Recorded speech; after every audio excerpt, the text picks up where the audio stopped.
Assalamualaikum. And good evening. I greet to everyone. I am Irina Inani. I am Nurul Baria. I am Mon Fatima. Our group We'll be presenting Topic: Workplace Ethics and Professional Ethics. Before we begin, these are the subtopics under workplace ethics and professional ethics that we are going to present today.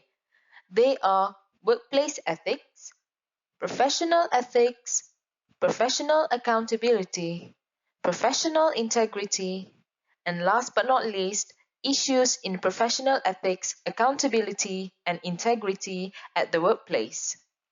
Hello everyone, I am Irina Inani binti Wahid. I will be the first presenter for today, and we are going to look on the definition of ethics, workplace ethics, as well as professional ethics.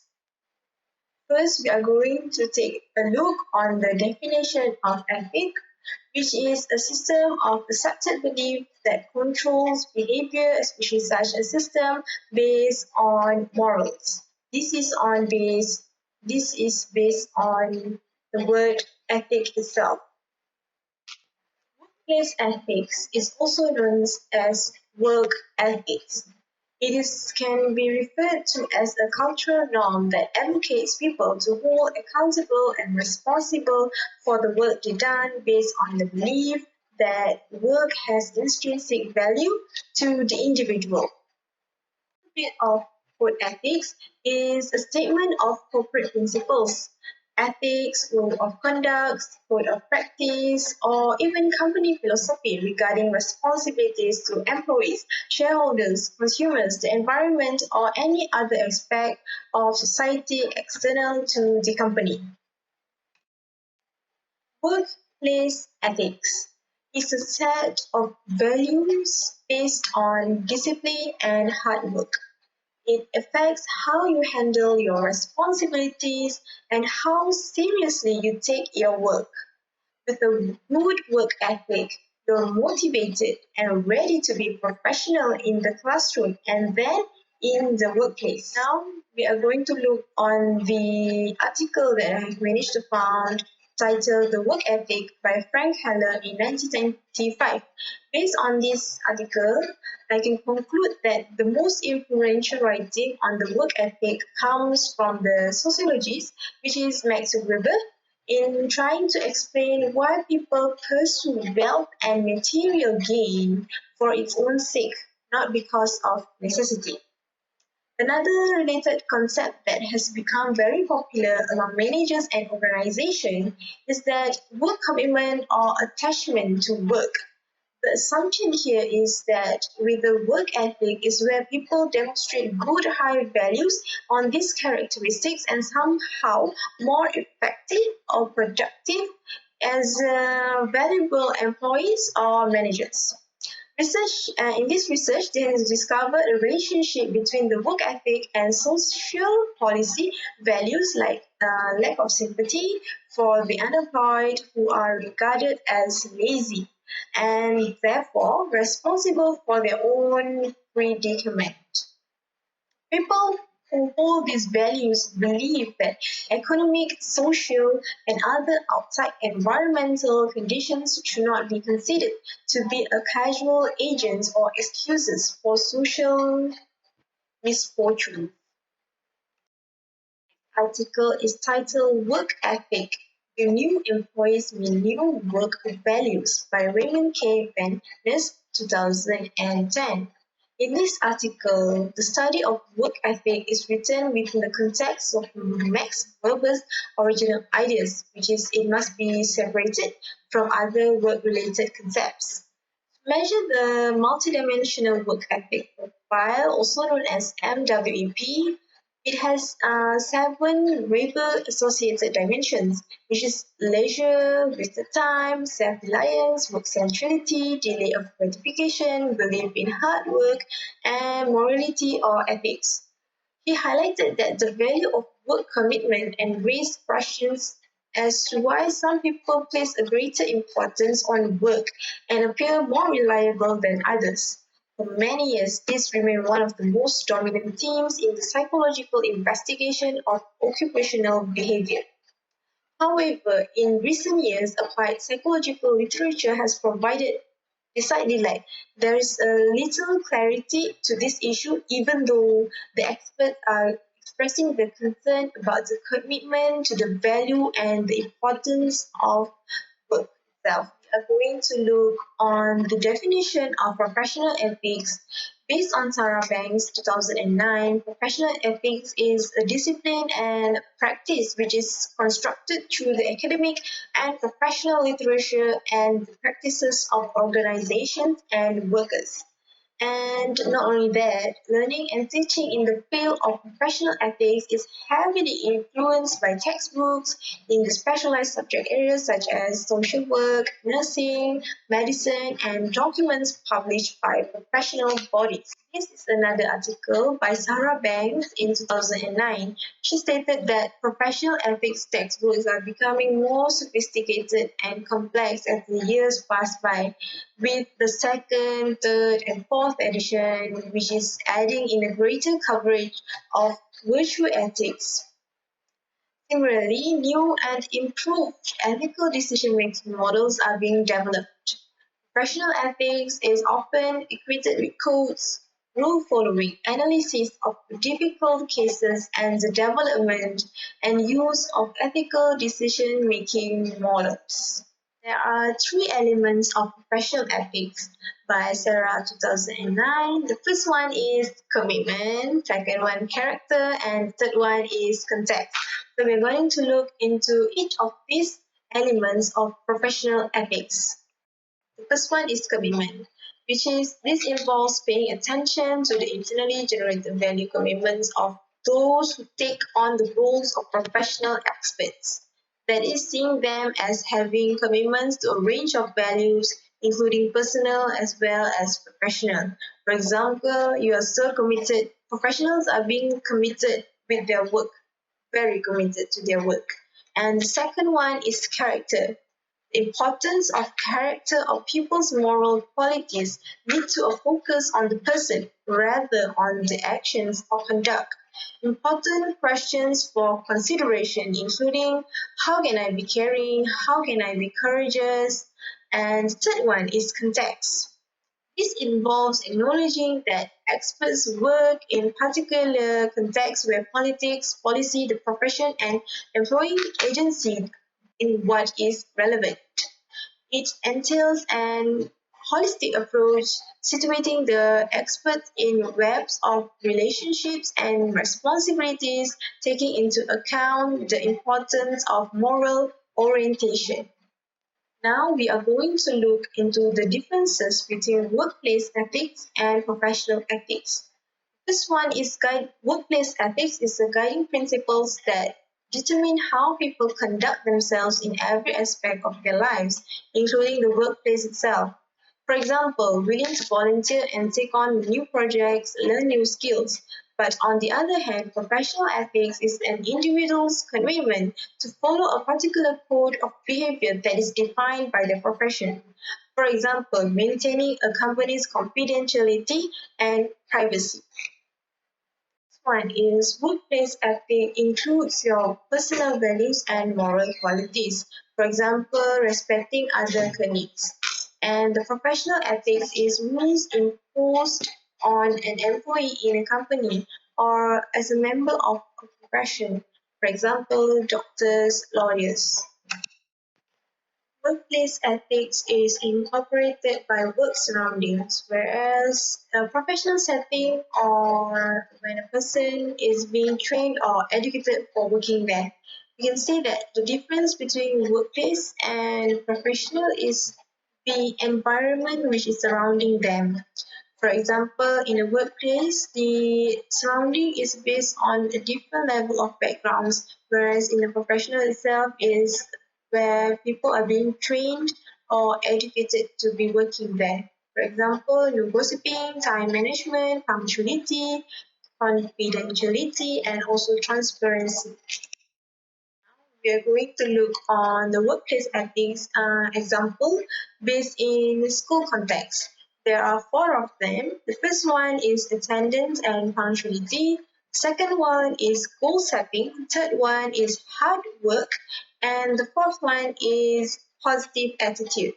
This one is attendance and punctuality. As we all know, teachers should be punctual in attending their classes. Not only that, as for meetings, as for any other school activities. And according to PROTS 2014, he advocates that ethical educator has the moral responsibilities to facilitate not only critical moral thinking but also critical moral agency. We can say that attendance and punctuality is very important in the workplace. Next one is goal setting. Teacher sets goal and is dedicated in achieving the success. For example, teacher sets goal for student in a classroom, and then teacher will work on that goal towards in achieving it, and the teachers will also understand what are the steps of success and they are willing to take it on. Third one is hard work. At the foundation of a good work ethic is a whole lot of hard work. For example, a teacher can stay a bit late just to help not only the students but teachers as well in maybe preparing the lessons on what help does the teacher need. Is positive attitude. Teachers need to show the positive attitudes not only for the students but for the peers and in the work environment itself. This is because when a teacher's positive attitude can be welcomed by any other work project. For example, approaching every task, big and small, with a good attitude shows that you're dedicated just not to your own success but also the success of the school. Therefore, this four workplace ethic is very important not only for the school context but as well as in any environment for working. In conclusion, work ethic is present in the education system through the rules and regulation. Therefore, behaving in accordance with the work ethic is a professional obligation of every teacher. Teaching is considered to be one of the fundamental competencies of the teaching profession. By this, I am going to end my part of presentation and we are going to proceed with the next presenter, which is Nurul Baria. Hello everyone, I am Nurul Baria Muhammad Yunus, the second presenter for this evening's presentation. Today, I'll be talking about professional ethics and professional accountability.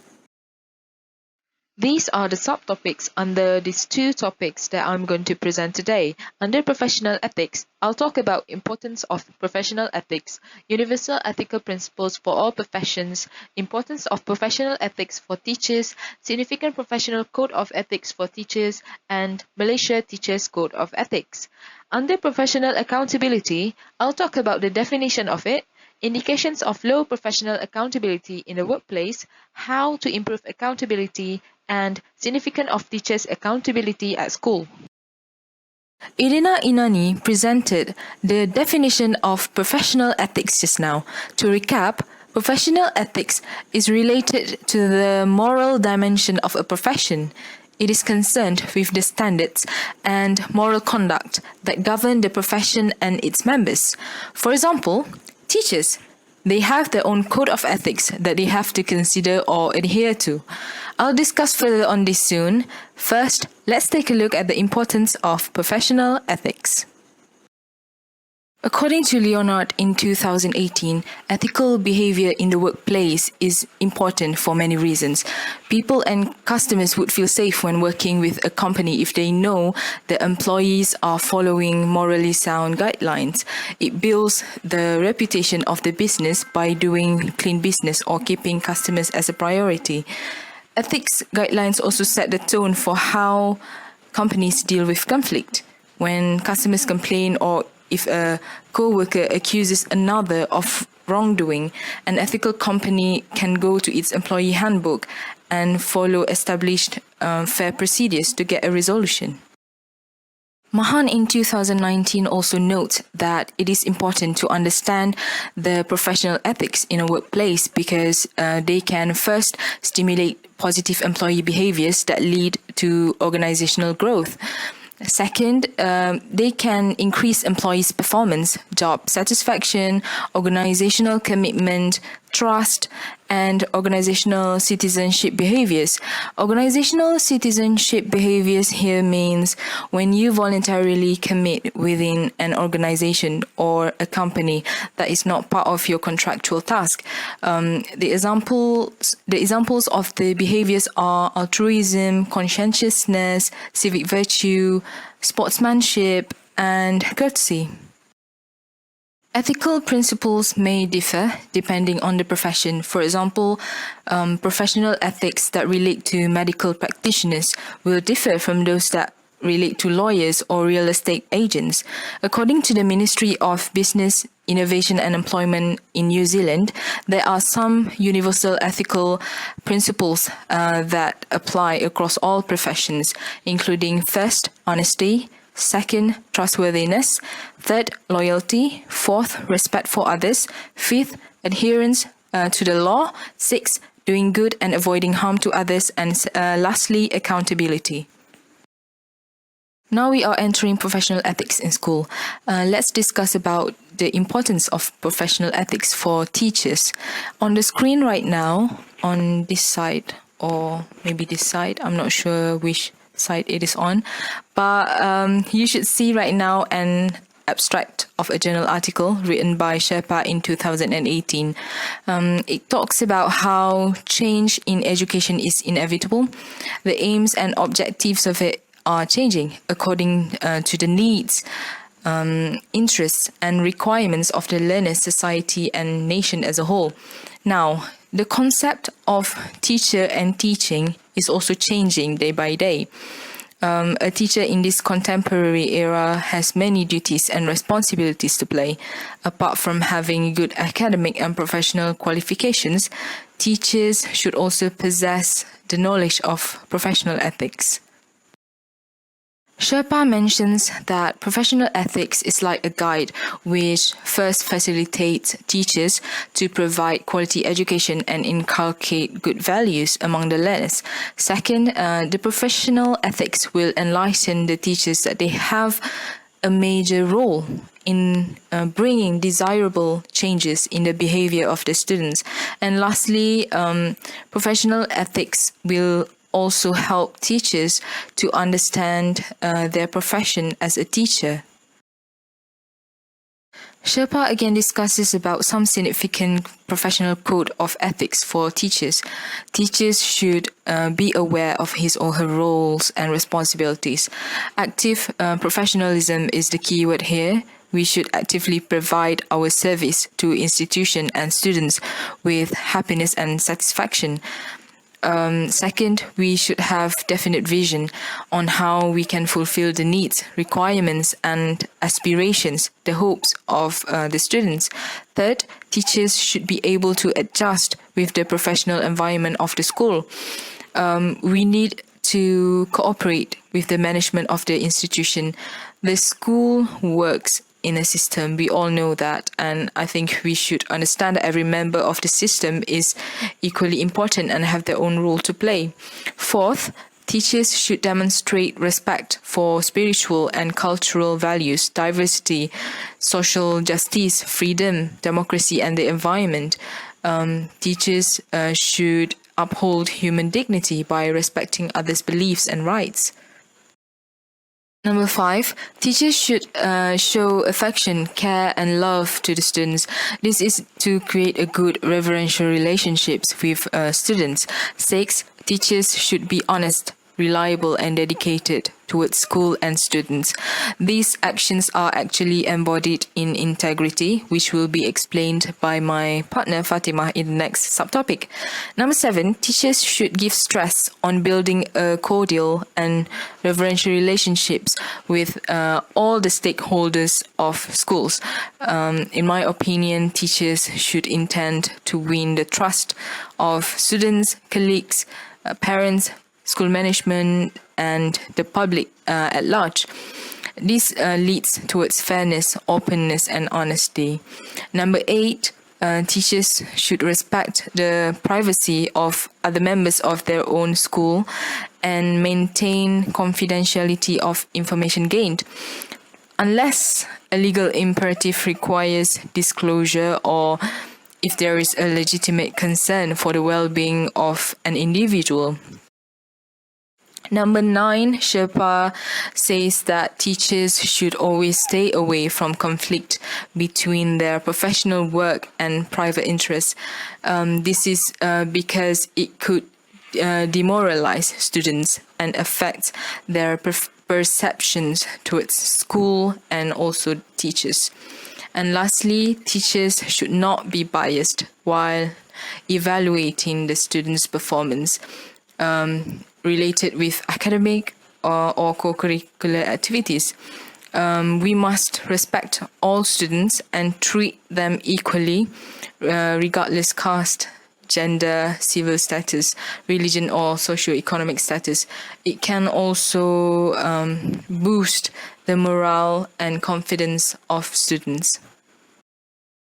Now let's talk about Teachers' Code of Ethics in Malaysia. In our country, we have Tata Susila Profession Keguruan for teachers to refer to. In a book by the Ministry of Education called Standard Guru Malaysia, published in 2009, to ensure the good name of teaching profession as well as to increase the quality of the profession, all teachers in Malaysia are to adhere to Tata Susila Profession Keguruan. The picture on the screen that you are seeing right now is the Code of Ethics written in the form of an oath. Based on the oath, there are 4 important things that teachers need to consider, which are their responsibilities towards students, parents, society and country, as well as to their colleagues and teaching profession.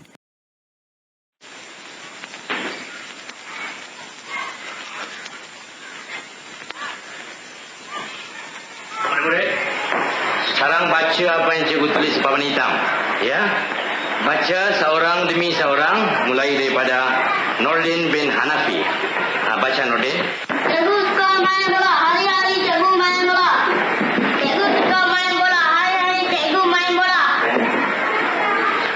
Cikgu suka main bola, hari-hari cikgu main bola. Cikgu suka main bola, hari-hari cikgu main bola. Cikgu suka main bola, hari-hari cikgu main bola. Cikgu suka main bola, hari-hari cikgu main bola. Cikgu suka main bola, hari-hari cikgu main bola. Cikgu suka main bola, hari-hari cikgu main bola. Cikgu suka main bola, hari-hari cikgu main bola. Cikgu suka main bola, hari-hari cikgu main bola. Cikgu suka main bola, hari-hari cikgu main bola. Cikgu suka main bola, hari-hari cikgu main bola. Cikgu suka main bola, hari-hari cikgu tidur. Cikgu suka tidur, mari kita main.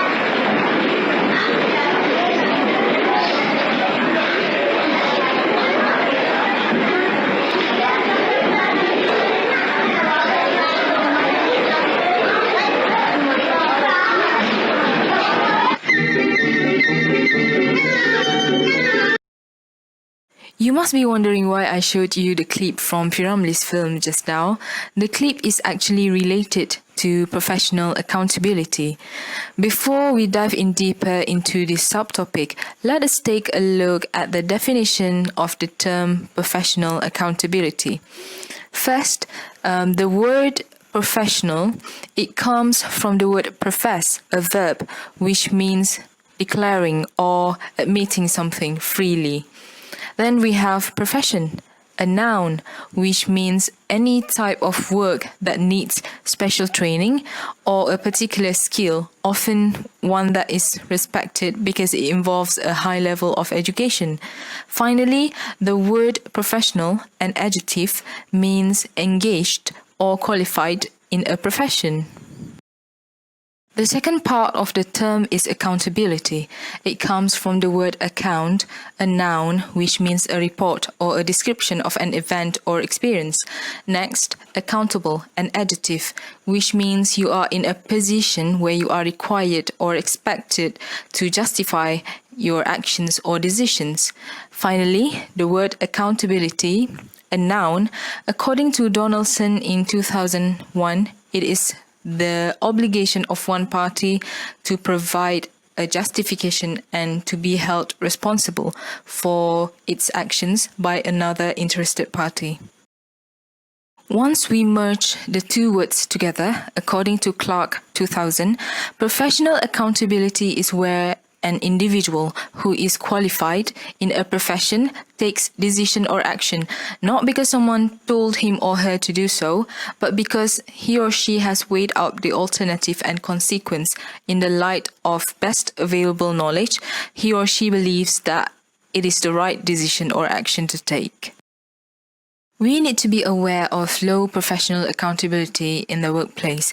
Hickman in 2018 suggests 6 warning signs for an organization to inculcate more positive accountability in the workplace.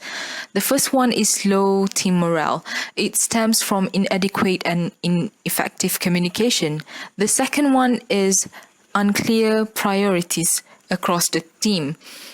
Shifting priorities in an organization or a company can be frustrating and unavoidable if it does not have specific priorities. The third one is employees become less engaged. It means employees don't seem to be invested in their work or are disconnecting from their teams or peers. The fourth one is the team or individual is not meeting goals, which means we aren't successfully meeting the objectives set. The fifth one is low levels of trust. This contributes to defensive, unproductive attitudes among employees. And the last one is high turnover. This means high number of workers who leave the organization. It is often a result from unclear expectations and a general sense of tension between the management and the employees.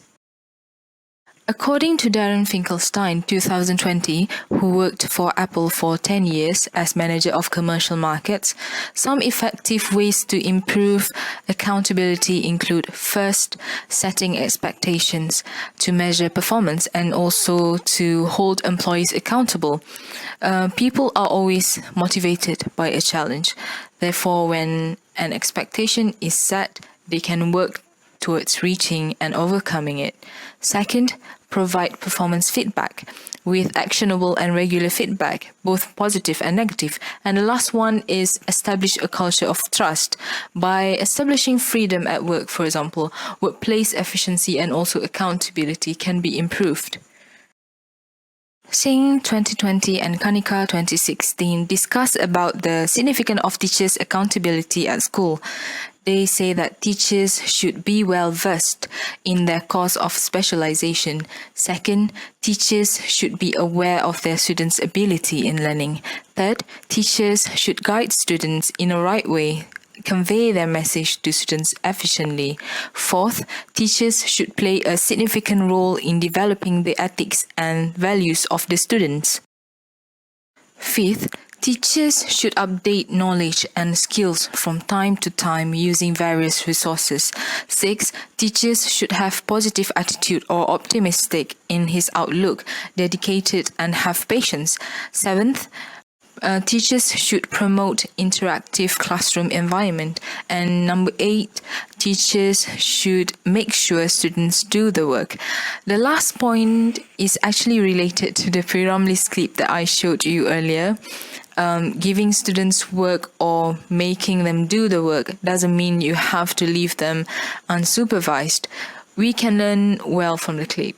Maybe instead of giving students the sentence, we can ask them to create one, make them try to work on acquiring the knowledge. We supervise and guide them in the process and not just, give them a sentence and ask them to read while we sleep at our desk. all in all, we need to be accountable for our actions, teachers. That concludes my part for this presentation. To recap, I talked about professional ethics and professional accountability in general, as well as in school context for teachers.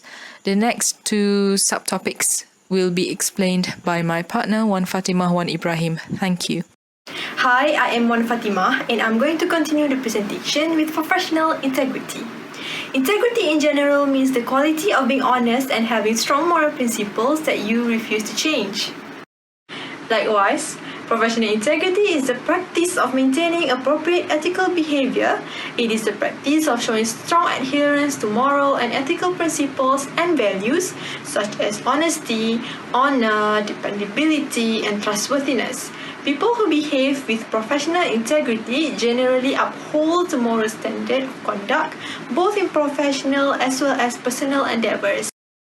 Now, let's take a look at the 7 examples of integrity in the workplace as suggested by a career writer, Valerie David, which I'm going to go through them very quickly.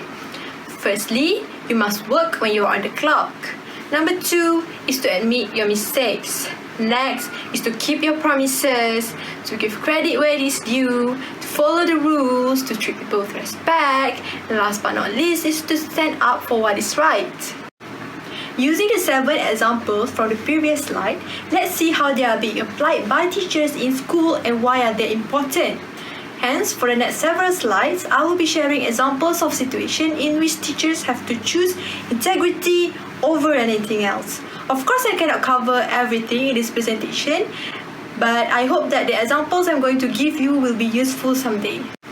We shall start with work when you are on the clock, because integrity in the workplace begins by showing up on time and dedicating yourself to your job. For example, you arrive at school as usual before the bell rang. You saw some of the fellow teachers are still talking to one another when you should already be in class. You got right to work at your scheduled start time, for example, 8 o'clock.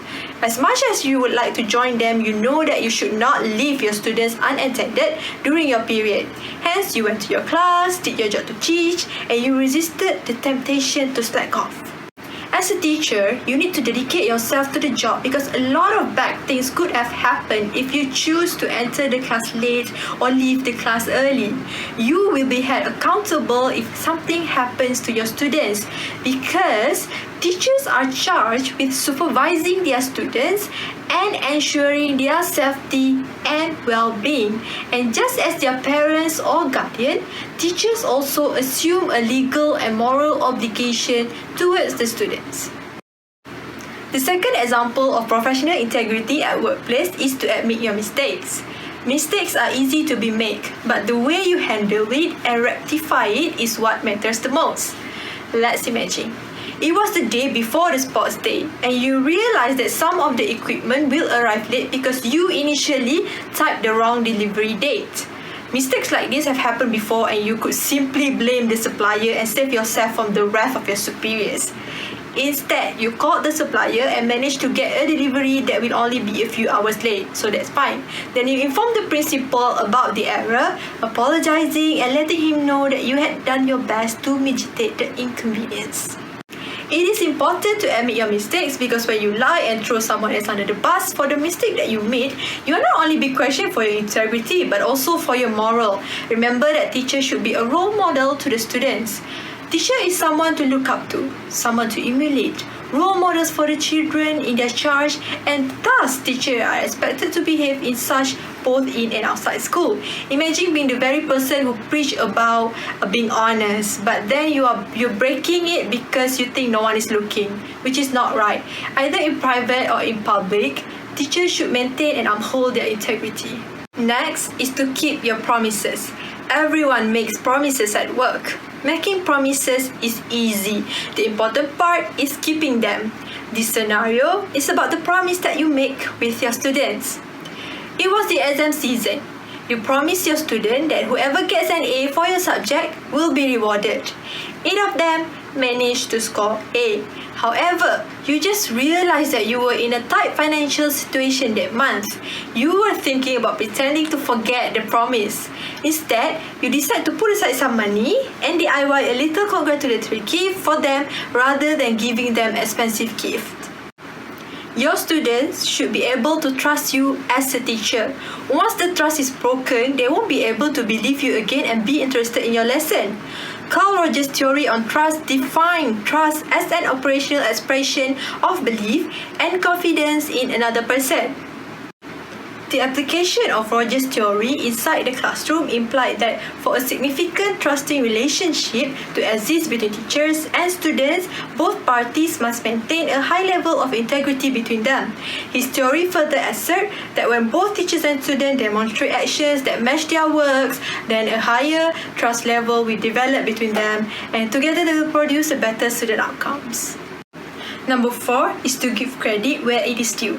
In the workplace, people will need to work collaboratively, and you shouldn't take credit when it is not yours. For example, you are a novice teacher who have been struggling to get recognition from the administration. One day, the principal called you into his office and praised you for the speech that you made in the assembly that morning. The speech was actually written by one of the senior teachers. You told him that it was all the teacher's idea. It would have been easy for you to simply accept the praise for him. By being honest, you have shown that you are a teacher with integrity. This is important because you should avoid conflicts with your colleague at all costs, especially when you are new there. It would also create an unnecessary tension between the two of you. If you and your co-workers truly feel like a community and have a warm rapport, the more likely it is for you to feel psychologically and physically healthy at work. In other words, the more you feel aligned with the organization you work for and the stronger your relationships are with your colleagues, the better off you are. So this is for your own good. Moving on to number 5, follow the rules. Part of having integrity in the workplace is living by the rules and regulations that have been carefully crafted to guide employees' action and behavior. One of it, to keep students' information confidential. A student came to you to share about the problems she faced at home because she was the most comfortable with you. After she left, her homeroom teacher asked you what was it about. You sound caring and concerned, but you cite student confidentiality and politely told him you would not tell. You might have been tempted to give him the details, but you showed integrity by sticking to the rules even if they made you feel uncomfortable. Teachers need to understand how privacy, security, and confidentiality apply to their work in the classroom, specifically the data they gather. Ethical rules typically forbid teachers from passing any information about students that they learn in the course of their work unless the disclosure is legally required or is necessary for the purpose of the child's education. In short, if you break the rules, you can put yourself into trouble. Number 6 is to treat people with respect. This means be polite, professional, and considerate not only to your colleagues but also with your students. Think of it. You were upset with the students who failed your subject. You were thinking of giving them embarrassing punishment, such as walking from end to end of the corridor with a sign, "I will not fail again," so that they would do better next time. Nevertheless, you remember that you should not humiliate or berate students in an attempt to get them to behave. Instead, you call them one by one to your room and talk through about what you could have done to help them to learn better. Treating people with respect is important to promote mutual respect in the classroom, which encompasses more than the interaction between students and teacher, because an atmosphere of mutual respect means that students also treat each other properly. Don't give up on your students. Get to know them as a human beings, as individuals, and not just another students. You might notice a change in your classroom atmosphere as less instances of students' behavior occurs, and the same things applies to your relationship with your colleagues too. Last but not least is to stand up for what is right. There are times, however, when having integrity means going against your colleague or bosses. For example, you walk into the staff room and overheard a group of teachers talking about asking the novice teacher to cover for their jobs for the retirement ceremony next week. You know it was not right because the novice teachers have their own part to play. So you decided to interrupt and told them not to do things that they wouldn't like anyone to do it to them. You see, it won't lessen your integrity to be cautious of your actions. Always try the least aggressive reactions first. If you see repeated patterns of bad behavior, then report it to your administrators. It is common for workers to feel for retaliation if they speak out against mistreatment. However, the truth is that if you don't say something, matters tend to get worse and not better. If you see something that is not right, you should speak up. To conclude, teachers do not only uphold their integrity with their colleagues, but also with the students. There are situations which will put teachers in dilemma, but remember to always choose to do good either in public or in discreet. Remember, those who teach, behave. Let's look into several issues concerning professional ethics, professional accountability, and professional integrity. Shall we? I will start with the issue in professional ethics. First of all, is the reminder that teachers should not cross the line. This news article talks about how teachers should act accordingly with the teacher's code of conduct and code of ethics. One of the things that is emphasized here is teachers shall not intentionally expose the pupil to embarrassment. This article later exposed the stories of students from Osaka, India and Iran whom committed suicide after being punished by their teachers, hence justifying why the code of conduct and code of ethics exists, which to prevent things like this to happen. The second news happened in Malaysia, where a disciplinary teacher from Sandakan breached the code of ethics by molesting his own students. In the school compound, he was charged with several claims including 14 raping cases towards 8 female students.